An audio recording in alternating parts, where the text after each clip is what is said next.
बिस्मिल्लाहिर्रहमानिर्रहीम। My name is Syed Farooq Raza. आज हमारा फर्स्ट ईयर का केमिस्ट्री का फर्स्ट लेक्चर है और चैप्टर नंबर 4 शुरू करने जा रहे हैं, जिसका नाम है लिक्विड एंड सॉलिड्स। पहले भी इसको हम थोड़ा सा डिस्कस कर चुके हैं। अब हमने पता है कि फिजिकल स्टेट जो है वो बेसिकली जो हम स्टडी करते हैं वो सॉलिड, लिक्विड और गैसेस की बात करते हैं। अब इनमें डिफ्रेंशिएट करने के लिए हम क्या करते हैं, हम इनकी फोर्सेस के बारे में देखते हैं। स्ट्रेंथ ऑफ फोर्सेस को हम बेसिकली देखते हैं। जिसके अंदर फोर्सेस जो हैं वो स्ट्रांग हो उसको हम कहते हैं क्या है, सॉलिड है। जिसमें फोर्सेस थोड़ी सी वीक हो एज कंपेयर टू सॉलिड, इसको हम लिक्विड कहेंगे। और जिसके अंदर जो है वो वीक फोर्स हो उसे हम क्या कहेंगे, ये क्या है, गैस है। बेसिकली स्ट्रेंथ ऑफ फोर्सेस जो है वो हमें स्टेट के बारे में इंडिकेट करती है। फोर्सेस जो है वो उनकी टाइप्स देखी जाए तो फोर्सेस की दो टाइप्स हैं, एक इंटरमॉलिक्यूलर फोर्सेस और एक इंट्रामॉलिक्यूलर फोर्सेस। अच्छा, अब पहले अगर हम बात करें इंटरमॉलिक्यूलर फोर्सेस की, आप ये देखिए, आपको मॉलिक्यूल नजर आ रहा है, एक हाइड्रोजन है और एक लिक्विड है। दो तरह की फोर्सेस में एग्जिस्ट कर रही है। एक तो वो फोर्स है जो दो मॉलिक्यूल्स को आपस में जोड़े हुई हैं, उनको कहते हैं इंटरमॉलिक्यूलर फोर्सेस। ऐसी फोर्स जो दो मॉलिक्यूल्स को आपस में जोड़ के रखती है, टू सेपरेट मॉलिक्यूल्स को, उसको हम इंटरमॉलिक्यूलर फोर्स कहते हैं। और वो फोर्स जो केमिकल बॉन्ड की वजह से होती है, जो एक मॉलिक्यूल के अंदर दो एटम्स को जोड़ के रखती है, उसे कहते हैं इंट्रामॉलिक्यूलर फोर्स। अब इसमें हम बात कर रहे हैं HCl की। तो HCl के अंदर, HCl एक मॉलिक्यूल है, दो एटम है, एक H है और एक Cl है। उसको जो आपस में केमिकल बॉन्ड के थ्रू जो फोर्स आपस में कंबाइन करके रखी हुई है, उसे हम कह रहे हैं ये क्या है, इंट्रामॉलिक्यूलर फोर्सेस। अब अगर हम दोनों को कंपेयर करें, इंटरमॉलिक्यूलर फोर्स जो है वो वैलेंस इलेक्ट्रॉन उसके अंदर इन्वॉल्व नहीं होते। वैलेंस इलेक्ट्रॉन का उस पर कोई फोर्स इन्फ्लुएंस नहीं होता। वीकर फोर्स होती है, दो मॉलिक्यूल्स को जो है वो आपस में ये कंबाइन करके रखती है। अच्छा, ये वीकर फोर्स होती है। ये क्या होती है जी, वीकर फोर्स होती है। अगर हम इंट्रामॉलिक्यूलर फोर्स की बात करें, अब इसमें ये कोवलेंट बॉन्ड, जैसे हमने पहले डिस्कस किया है, ये H और Cl के दरमियान जो कोवलेंट बॉन्ड है, ये कोवलेंट बॉन्ड ऐसा बॉन्ड होता है जो म्यूचुअल शेयरिंग ऑफ इलेक्ट्रॉन से मिलकर बनता है। अब बेसिकली ये फोर्स क्या है, कोवलेंट बॉन्ड है। अब HCl के दरमियान, तो ये म्यूचुअल शेयरिंग ऑफ इलेक्ट्रॉन से आया, इसमें वैलेंस इलेक्ट्रॉन जो है वो इन्वॉल्व है। अब वैलेंस इलेक्ट्रॉन इन्वॉल्व होने की वजह से ये फोर्स क्या है, स्ट्रॉन्गर है। तो अब हम एक बात कर सकते हैं, एक सवाल आ जाता है शॉर्ट क्वेश्चन कि why intermolecular forces is weaker then intramolecular forces. तो आप बेसिकली इसमें हम बात कर रहे हैं किसकी, हम बात कर रहे हैं वैलेंस इलेक्ट्रॉन की। हम कहते हैं इंटरमॉलिक्यूलर फोर्सेस में क्योंकि वैलेंस इलेक्ट्रॉन इन्वॉल्व नहीं है, इसलिए वो क्या है, वीकर है। और क्योंकि इंट्रामॉलिक्यूलर फोर्सेस में वैलेंस इलेक्ट्रॉन इन्वॉल्व है, केमिकल बॉन्ड है, इस वजह से हम कहते हैं कि इंट्रामॉलिक्यूलर फोर्सेस क्या है, वो स्ट्रांग है as compare to intermolecular forces.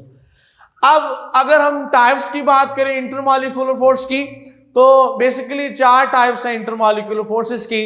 एक डायपोल डायपोल फोर्स, दूसरी आयन डायपोल फोर्स, तीसरी हमारे पास डायपोल इंड्यूस्ड डायपोल, और चौथी हमारे पास है लैडन डिस्पर्शन, जिसे instantaneous dipole and induced dipole कहते हैं।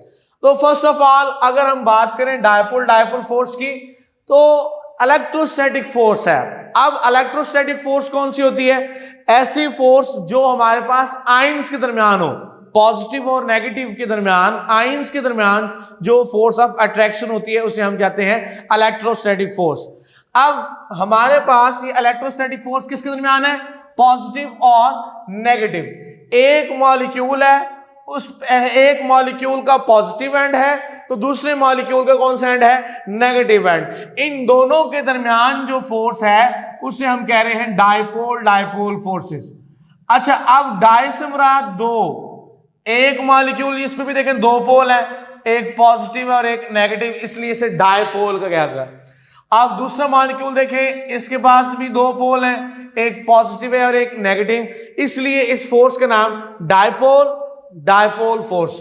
दो मॉलिक्यूल्स हैं, उनके ऊपर दो पोल्स हैं, इसलिए इसे डायपोल फोर्स कहा गया। पोलर मॉलिक्यूल्स के दरमियान ऑब्वियस सी बात है, जब हम बात करते हैं पॉजिटिव और नेगेटिव की, कि एक का पॉजिटिव एंड होगा दूसरे का नेगेटिव एंड, तो पोल्स जो है क्रिएट होते हैं। तो ये फोर्स हमेशा पोलर मॉलिक्यूल्स के दरमियान होगी। और डिसिमिलर एटम या डिसिमिलर मॉलिक्यूल, अब हमारे पास ये नहीं हो सकता कि H और H के दरमियान ये फोर्स हो, क्लोरीन और क्लोरीन के दरमियान जो एटम है वो क्या होंगे, डिसिमिलर होंगे, या मॉलिक्यूल जो है वो भी डिसिमिलर होंगे। जैसे हमने अभी HCl की बात की पहले एग्जांपल में। अब बेसिकली ये जो हमारे पास इस पार्शियल पॉजिटिव और पार्शियल नेगेटिव की बात करें, ये कैसे क्रिएट होता है। अब क्लोरीन और हम हाइड्रोजन की बात करें, chlorine is being more highly electronegative than hydrogen.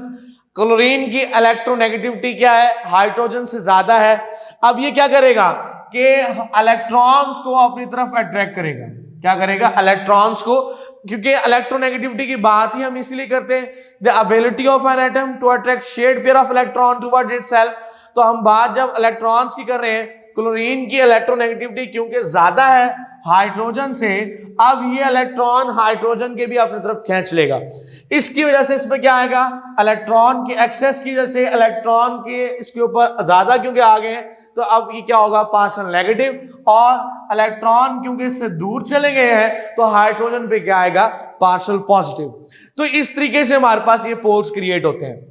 अब बेसिकली अगर हम डायपोल फोर्स की बात करें तो ये 1% as effective as covalent bond, ये 1% as effective as covalent bond होता है। इसमें हम बात ही कर रहे हैं बेसिकली कोवेलेंट बॉन्ड जो है वो इफेक्टिव है। क्यों, क्योंकि हमने पहले एक क्वेश्चन में हमने पढ़ा है कि इंटर मॉलिक्यूलर फोर्सेस वीक होती हैं, इंट्रा ज्यादा स्ट्रॉन्गर होती हैं। तो कोवेलेंट बॉन्ड किसकी एग्जांपल है, इंट्रा मॉलिक्यूलर की, तो इसलिए हम इसको इफेक्टिवनेस की बात इसमें हम कर रहे हैं। अब हम बात करते हैं फैक्टर्स की, कौन कौन से फैक्टर्स हैं जो हमारे पास डायपोल फोर्स पे जो है वो डिपेंड कर रहे हैं या इफेक्ट कर रहे हैं। तो दो फैक्टर हैं बेसिकली, एक तो इलेक्ट्रोनेगेटिविटी का डिफरेंस, जैसे अभी हमने डिस्कस किया है, हाइड्रोजन और हम क्लोरीन की बात कर रहे हैं। अच्छा, इसमें हम ये कहेंगे जितना इलेक्ट्रोनेगेटिविटी का डिफरेंस ज्यादा होगा किसी भी दो एटम के दरमियान हम बात करेंगे, तो वो आयनिक ज्यादा होगा, वो आयनिक ज्यादा होगा, वो पोलर ज्यादा होगा। अब पोलर ज्यादा होगा तो इसलिए हम कहेंगे कि डायपोल फोर्सेस के अंदर क्या होंगी, स्ट्रॉन्गर होंगी, क्योंकि आयंस जो है ये आयंस के दरमियान फोर्स है। क्योंकि हमने पहले कहा कि ये इलेक्ट्रोस्टैटिक फोर्स ऑफ अट्रैक्शन है, तो जैसे इलेक्ट्रोनेगेटिविटी का डिफरेंस बढ़ता है आयनिक कैरेक्टर बढ़ता है, तो आयन बढ़ेंगे तो इसमें हमारे पास इलेक्ट्रोस्टैटिक फोर्स क्या होगी, वो इंक्रीज होगी। दूसरा फैक्टर डिस्टेंस का है। अब डिस्टेंस याद रखें, जितनी फोर्स ऑफ अट्रैक्शन ज्यादा होगी उतना डिस्टेंस क्या होगा, कम होगा। अब हम इसकी बात कर लेते हैं कि डिस्टेंस क्या होगा हमारे पास जब ज्यादा होगा। अब इसकी बात ये करें कि फोर्स ऑफ अट्रैक्शन कम होगी, तो हम इनवर्स रिलेशन की बात करें कि फोर्स क्या होगी, कम होगी।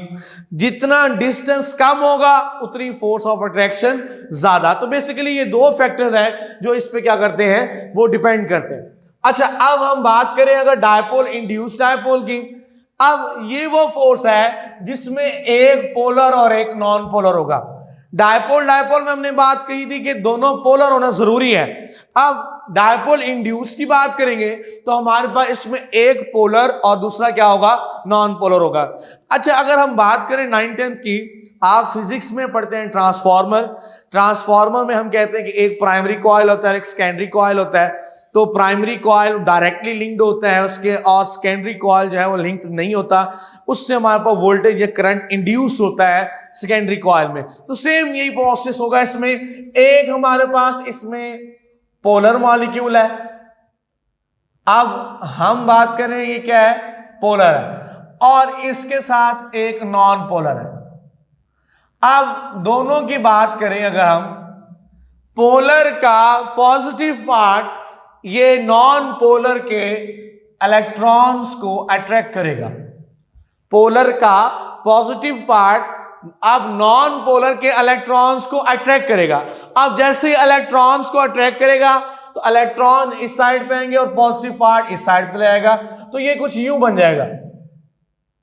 अब देखिए अगर आप इसको, तो हमारे पास इस पे तो पोल ऑलरेडी थे, अब क्योंकि इसके पॉजिटिव हिस्से ने अब इसके इलेक्ट्रॉन्स को अट्रैक्ट किया है, इलेक्ट्रॉन्स को जब अट्रैक्ट किया तो अब ये भी बिल्कुल एज इट इज इस तरह से हो जाएगा। अब अगर आप देखें तो इस पोलर की वजह से नॉन पोलर पे क्या हुआ है, पोलैरिटी इंड्यूस हो गई है। अब हम ये कह रहे हैं क्योंकि ये पोलर की वजह से हुई है इसलिए इसे इंड्यूस्ड डायपोल कह रहे हैं, क्योंकि इसकी खुद तो पोलर नहीं था, बजाते खुद ये तो नॉन पोलर था। अब पोलर का जो पॉजिटिव पार्ट था उसने नॉन पोलर के नेगेटिव इलेक्ट्रॉन्स को अट्रैक्ट किया, इसकी वजह से इस पे पोल्स क्रिएट हुए, इसलिए इसका नाम है dipole induced dipole force. Dipole induced dipole